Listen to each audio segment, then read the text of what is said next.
Coronal holes. This paper is meant to describe the alpha waves as the coronal heating mechanism, those magnetic forces. And while I certainly hope you will check out this source, it's the opposite end of the spectrum of what causes these umbral openings to be major earthquake watch factors. Beyond the statistical correlation shown at this channel for 2 years, it is well understood that the alpha waves from coronal holes do a better job transferring energy to the planets than does the surrounding irradiance. From the solar fields parting through solar wind acceleration, this paper is a nice complement to everything going on here. Yesterday, we shared the new NASA JPL orbital diagram for Comet ISON. It was actually updated again yesterday, but I can't tell any difference from what we've shown here. Good paper out of the Southwest Research Institute fully explains what I tried to share on the news video from October 12th. For ISON's expected perihelion distance, the shred limit is 200 meters. Since ISON is expected to be 2.5 to 5 times the shred limit, we now fully expect it to survive perihelion, and with its monopolar trajectory, that one side unlit by the sun this whole time so far may get glowing as it exits. The chance of danger of a pre-1 AU fracture is almost gone, but the chance for a great show is on a rocket-like rise. Oh, and CIOC, update your light curve already, bruh. What you doing over there? I'm neither recommending nor calling out this article, except I'll pull the pants down on whoever decided to jack the star shooting water bullets photo, change the jet color, and pass it off again. Come on, guys. Top story on the new RSOE is an oil spill in North Dakota. It's over 20,000 barrels of crude. That's no minor spill.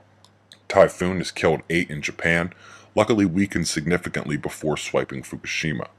Priscilla off the coast is heading away, and although Octave dissipated and the west coast is taking it a bit easy today, the moisture left over is creeping into Texas, who's kind enough to share it with the rest of the class. Thank you. 2 fronts in Europe, one getting into Greece and Eastern Europe, and one just cresting now. Easy to see, Tassie and areas south taking the worst here, so 100-kilometer winds already. We have 1 or 2 nearly imperceptible interplanetary shocks from the CME, but the coronal hole stream is dominating. On SOHO, you see the leading density spike out ahead of the very speedy particles. So far, we've had no magnetic storms, but instability remains as the faster particles are maintaining density above 1 proton per cubic centimeter. You can see the sensitive electron flux not yet able to recover completely despite its best efforts last night. Looking at the sunspots, they were decaying, caught themselves, and righted the ship. Flares of moderate range have come every few hours, still no X-class flares. Remember, the most dangerous sunspot situation will witness both polarity umbras within a penumbral group. Careful not to mistake surface plagues in the diagnosis. You do see 2 areas here that are mixing magnetically. These, however, are departing, and the limb looked more impressive, popping M flares just out of sight behind the limb. Stonyhurst heliographics showing full disk in 195 angstroms reveals more big sunspots right behind the incomers now. Could be a fun show amidst this so far sad solar max. Coronal hole power last night when I elevated the watch score. Of course, moments after doing so, the power began disappearing. And the umbral and coronal magnetic fields began blocking over top of that outward magnetic force.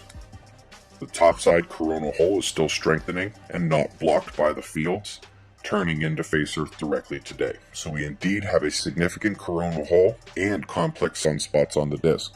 The increase in complexity has not produced any major Earth-directed CMEs, just minor ejecta. Couple interesting points before we close. Watch right in the yellow, which is Venus. Mercury's magnetic connection is hiding there, making the 3 inner planets all connected to our star in the same place, on the backside from Earth's point of view, on about the exact longitude currently facing ISON. That's interesting. Not a full moon in 2 days, watch for the crazies, filaments revealing themselves on the limb to come complement everything else going on. Eyes open. No fear, it's 6:50 a.m. Eastern Time, and that's the news. Be safe, everyone.